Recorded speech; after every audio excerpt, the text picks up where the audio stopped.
Olá, meus queridos! O assunto de hoje é sobre o transtorno de Munchausen, também conhecido como um transtorno fictício. Então, se você gostou do assunto, se ajeita aí, que é sobre isso que a gente vai falar hoje.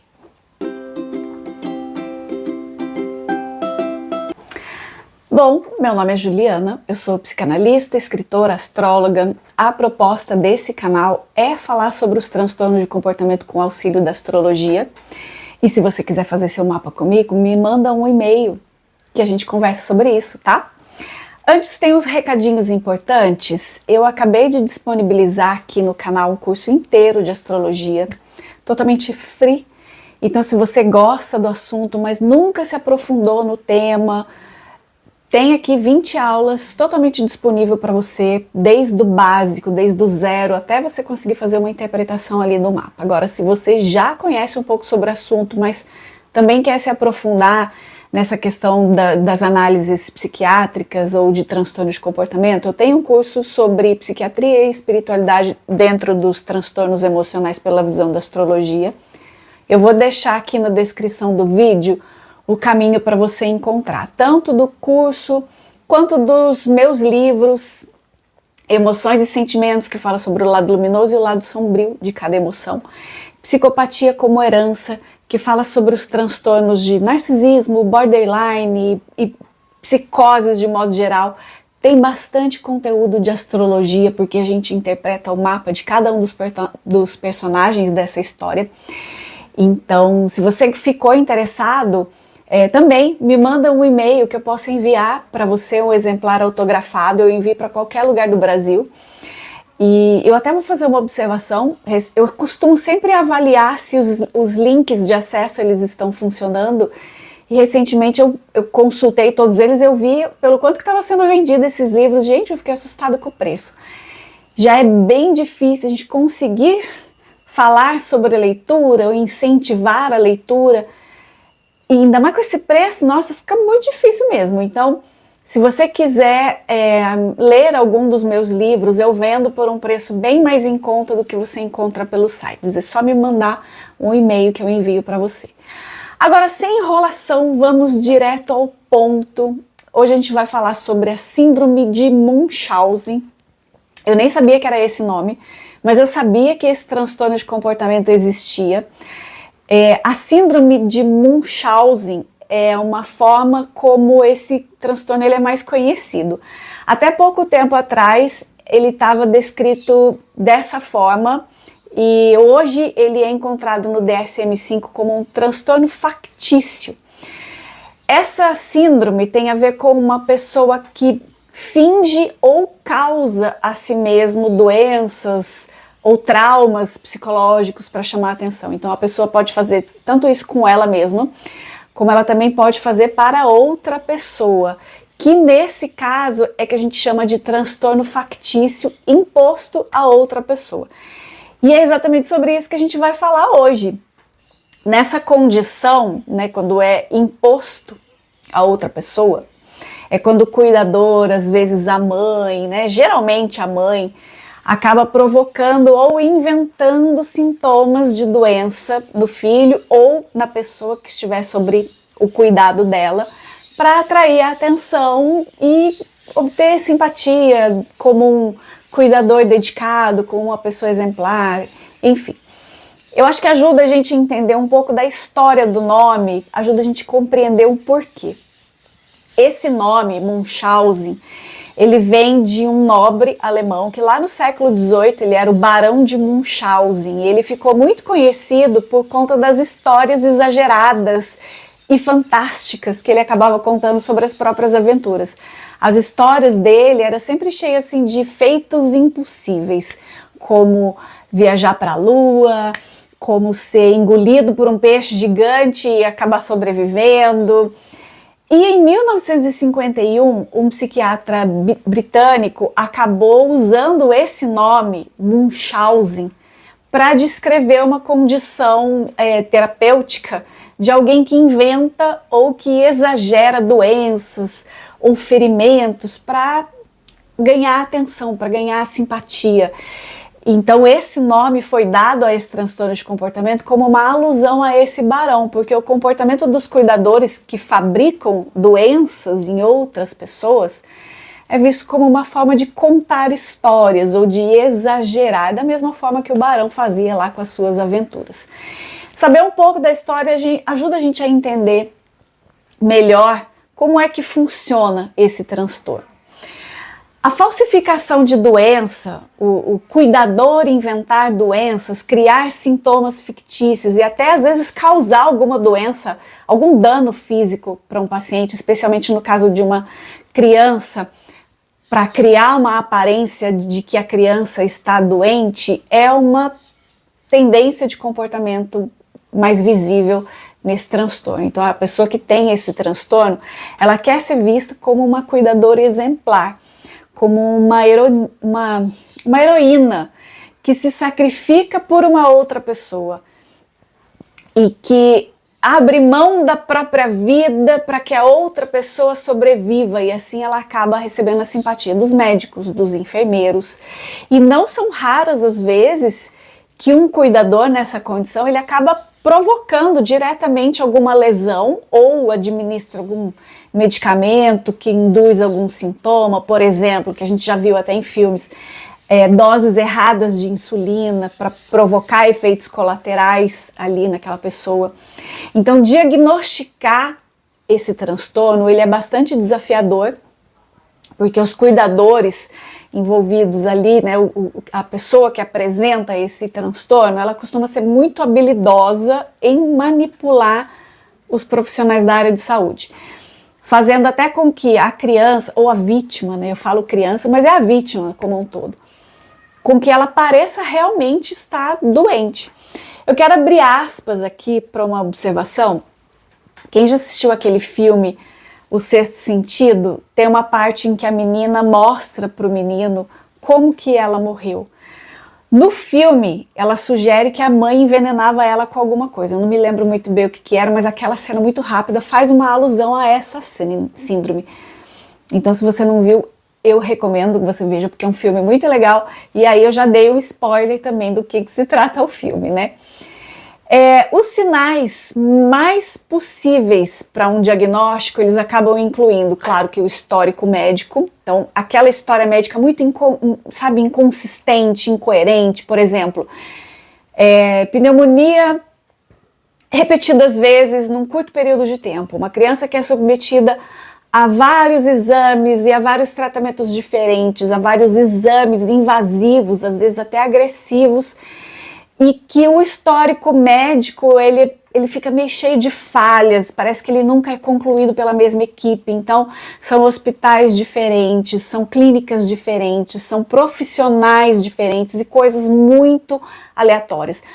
Assim, é sempre uma sugestão de uma doença muito difícil de ser diagnosticado, quanto também um diagnóstico que nunca se conclui, até porque nunca é a mesma equipe que vai tratar ali do começo ao fim. Então, às vezes são sintomas que desaparecem quando que o cuidador não está ali presente. Tem uma outra série, que é na Netflix, que aborda esse tema também. A série foi lançada lá em 2019 e também é baseada numa história real. Ela conta a história da Gypsy Rose. Eu não lembro qual que é o nome dessa série, mas ela é bem legal também. Recomendo que vocês assistam, que ajuda a entender bem como é que funciona o comportamento do cuidador nesse caso.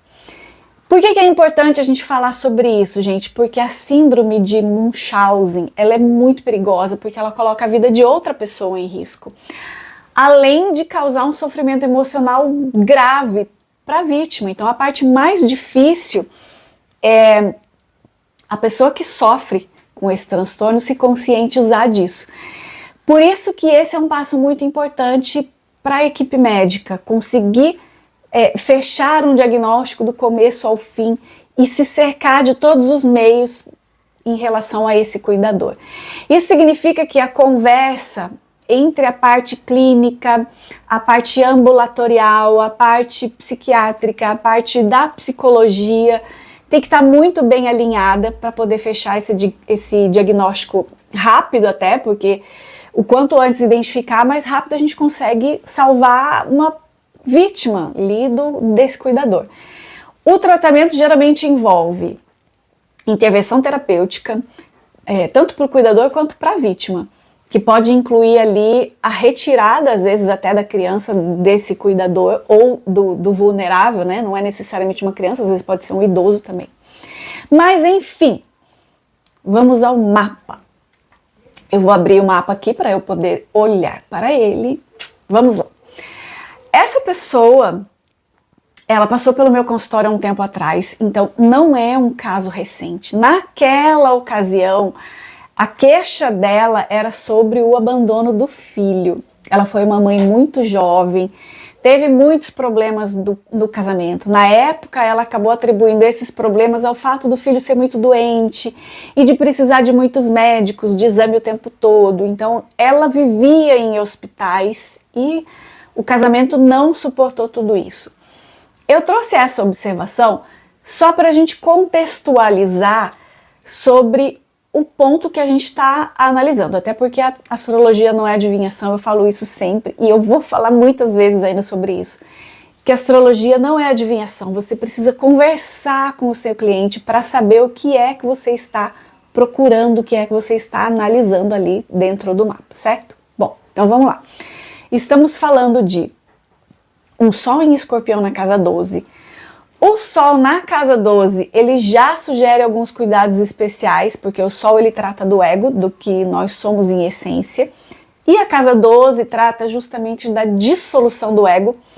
Então existe para essa pessoa aqui um chamado para se desenvolver no sentido de realidade, no sentido de uma identidade. No lado mais luminoso aqui de um Sol na casa 12, pode sugerir uma pessoa que tem ali o propósito da autodescoberta, da transformação intensa, mas quando está num lado mais sombrio, e a gente enxerga isso pelos aspectos que esse Sol faz, pode ter uma tendência de esconder sua verdadeira identidade, ou de não se revelar facilmente para as outras pessoas, já que a casa 12 está muito associado ao oculto, ou aquilo que está escondido. Nesse caso, é um Sol cheio de aspectos difíceis, tem uma conjunção com Marte, uma quadratura com Saturno, uma oposição com Júpiter que está retrógrado. E essa complicação toda pode sugerir questões de confinamento, seja ele físico ou psicológico. Mas calma, vamos por partes, vamos entender melhor um pouco dessa confusão aqui. Eu já falei outras vezes sobre o quanto que pode ser complicado um Marte na casa 12. Se ele estiver envolvido em aspectos mais difíceis, então não é todo Marte na casa 12 que vai ser ruim, tá? Nesse caso aqui, ele é um Marte em Escorpião na casa 12, o que já sugere uma tendência para ações escondidas ou querer evitar um confronto direto. O Marte em Escorpião, ele é associado ao desejo de controle, ao desejo de domínio. E quando esse Marte está ali numa casa 12, os desejos eles podem ser assim, difícil de se perceber externamente. As pessoas podem não manifestar assim com todos os atos esse desejo. Então isso sugere que pode haver nessa pessoa uma tendência de querer controlar situações ou pessoas de uma forma muito mais sutil. Então pode ser que seja uma pessoa que busca influenciar por meios indiretos, por meios não invasivos. Ele vai pelas beiras, sabe? É uma pessoa que vai pela beirada. Então é uma pessoa... quando a gente está falando desse movimento, desse aspecto, numa pessoa menos consciente, esse posicionamento desse Marte, ele pode trazer algumas tendências manipulativas ou vingativas. Então pode haver uma necessidade de destruir alguma coisa ou de transformar de um jeito meio velado, de um jeito meio oculto, de um jeito meio que nos bastidores. E, de novo, né, o que difere ser mais consciente de menos consciente é o próprio senso de julgamento que a pessoa tem, né? O vídeo anterior fala sobre isso, eu acho que é o vídeo anterior, já não tenho mais certeza. Mas, de qualquer forma, eu tenho um vídeo aqui no canal que fala bastante sobre o senso de julgamento. Então, assiste lá que vai ser bem legal para entender como é que funciona isso na personalidade, certo? Mas vamos voltar ao caso. Esse Marte na casa 12, ele faz uma oposição com o Júpiter retrógrado em Touro lá na casa 6, por isso que eu trouxe aqui essa questão do senso de julgamento, porque Júpiter, por ser regente da casa das leis morais, ele tem uma relação muito forte com o senso de julgamento. E no caso de um Júpiter retrógrado em Touro, sugere uma pessoa que concentra energia demais, querendo provar que está sempre certo. Porque é difícil demais se adaptar a um modo novo de pensar, ou ao modo de pensar de outras pessoas. Então é mais fácil buscar uma justificativa para os seus comportamentos do que se autoavaliar e mudar. Então essa conversa desse Marte lá na casa 12 se opondo a esse Júpiter retrógrado, os dois num signo fixo, que são regidos por Marte, então tem aqui um traçozinho da imposição. Isso sugere que para essa pessoa é importante demais se sentir dominante. E ela se ilude em relação a isso de diversas maneiras, desde que ela consiga conservar esse sentimento de estar ali no controle das circunstâncias. E é dessa forma que ela acaba vivendo num mundo que ela internalizou. E como resultado, ela se ilude pensando que todo o controle sobre si mesmo é realmente o que ela consegue manifestar. Todo o controle que ela tem da caixa mental dela, da forma dela pensar, é realmente o controle que ela tem sobre as outras pessoas. E olha bem em qual é o cenário onde isso todo acontece. No eixo de casa 6 e de casa 12, que são duas áreas que têm forte relação com saúde e com hospitais. Aliás, a casa 12 dessa pessoa, ela tá bem cheia, né? Então a gente tem um Sol e Mercúrio, a gente tem Sol na 12, Mercúrio na 12, Marte e Urano também na 12, tem o Nó do Norte também na 12. Então nós temos aqui uma pessoa que gosta muito de se envolver com, primeiro, com o místico, porque é a característica dessa casa. Mas também sugere uma pessoa que tem uma luta interna muito grande para lidar com essas questões mal resolvidas ou com esses padrões de comportamento que é difícil dela mesma identificar, né? Sei lá. Por exemplo, o hábito de mentir. Gente, vou abrir uma aspas. Marte em conjunção com Mercúrio na 12 é bem complicado. Então, mesmo que seja no lado mais luminoso, mesmo que esse aspecto esteja no mapa de pessoa mais autoconsciente, essa característica da mentira, ela vai aparecer. A diferença está, de novo, no propósito da mentira, na autoconsciência. Eu não estou dizendo que existem mentiras boas ou mentiras ruins, mas existe uma finalidade para a mentira. Por exemplo, um profissional da área da saúde, ele pode de repente dizer para um paciente que vai ficar tudo bem, mesmo quando esse profissional não tem certeza de que vai ficar tudo bem. Mas ele disse aquilo para tranquilizar o seu paciente. Percebe a diferença da finalidade da mentira? Nesse caso aqui, envolve um senso de julgamento perigoso, que já está sinalizado pelo aquele Júpiter retrógrado lá que a gente acabou de olhar. Então é bem provável que as mentiras aconteçam para justificar uma necessidade de se sentir dominante que essa pessoa idealizou. E idealizar é uma coisa que ela faz muito bem. Olhem bem que tem um Netuno no ascendente. E aqui, com todo respeito, eu acho que a gente tem que aplaudir um Netuno de primeira casa por conta da grandiosidade da sensibilidade em relação ao outro, mas também a gente tem que se preocupar muito quando a gente está falando de um Netuno na primeira casa, pela falta de direcionamento que pode sugerir. Então, ter um direcionamento muito bem definido é meta de vida para quem tem um Netuno na primeira casa. O sentido de identidade própria, de direção de vida, que se não for muito claro para quem tem um Netuno na primeira casa, pode fazer com que a pessoa se aproprie de tudo o que é do outro. Então, uma pessoa que não cristalizou um sentido de identidade, se apoia e se apropria também de tudo aquilo que é da outra pessoa. Essa apropriação geralmente tem relação com alguma ferida interna, uma ferida emocional, que no caso do dono desse mapa aqui, tem a ver com o filho. Ela tem um Quiron na casa 5, o que sugere uma chaga de dor e de sofrimento relacionado com filhos, e isso pode se manifestar de diversas formas.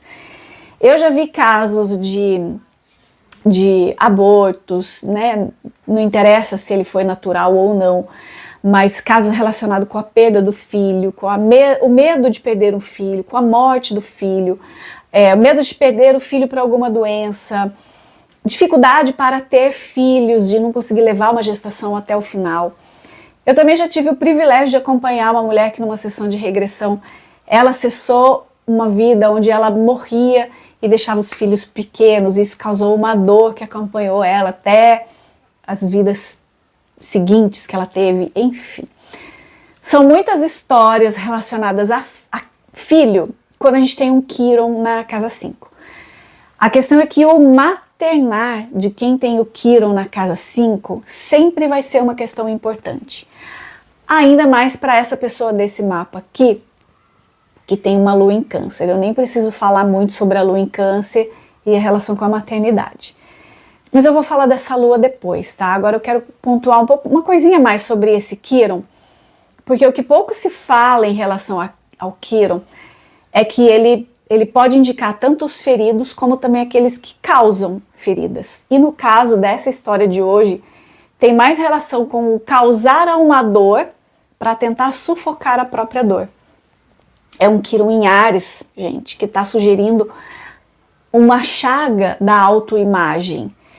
Então, pessoas que têm essa posição de Quiron em Áries têm uma tendência de não se sentir boa o suficiente, ou de que a sua presença não é valorizada, o que pode levar a uma insegurança ou a uma necessidade de provar constantemente o seu valor, nem que seja através do cuidado com o filho, que no caso dela mantinha o filho doente para ter a atenção de todo mundo, porque assim ela se sentia valorizada, ela se sentia uma boa mãe, certo? Agora sobre a lua, que eu falei que eu queria voltar nela, pessoas que têm uma lua em câncer, geralmente eles têm um instinto cuidador muito forte, então são pessoas que têm necessidades emocionais muito centradas no criar o acolhimento ou criar um ambiente seguro.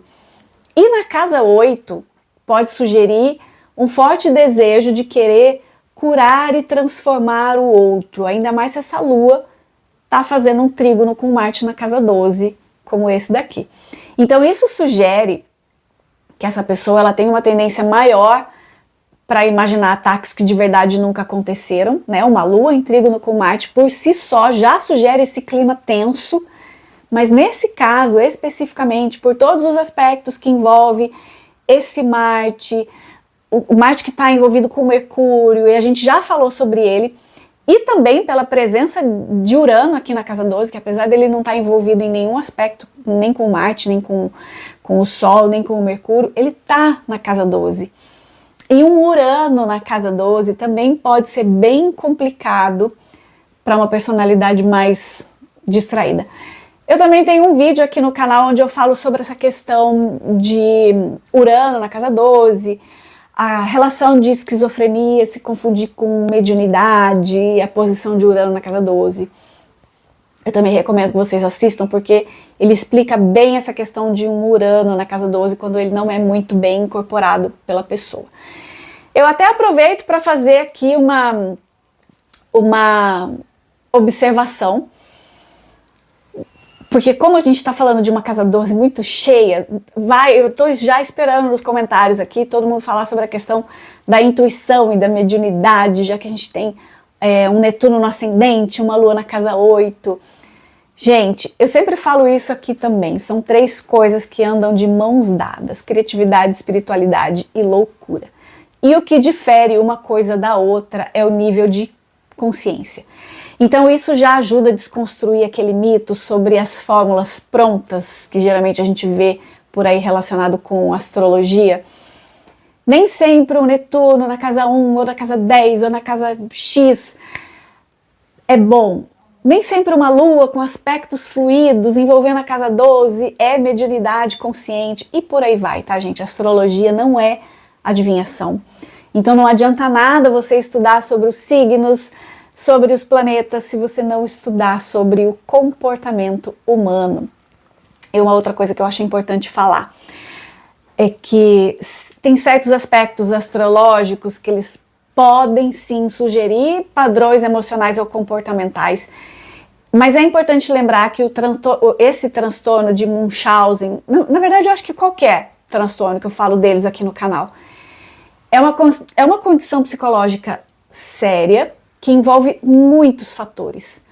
Por exemplo, traumas familiares, dinâmica familiar, dinâmica social, questões psicológicas muito profundas. Então a astrologia ela pode sim fornecer uma visão interessante sobre as características gerais de uma pessoa, mas ela não pode ser usada como um diagnóstico ou como uma explicação para qualquer tipo de transtorno psicológico, principalmente um transtorno complexo como esse. Certo, pessoas? É isso, até o próximo. Tchau!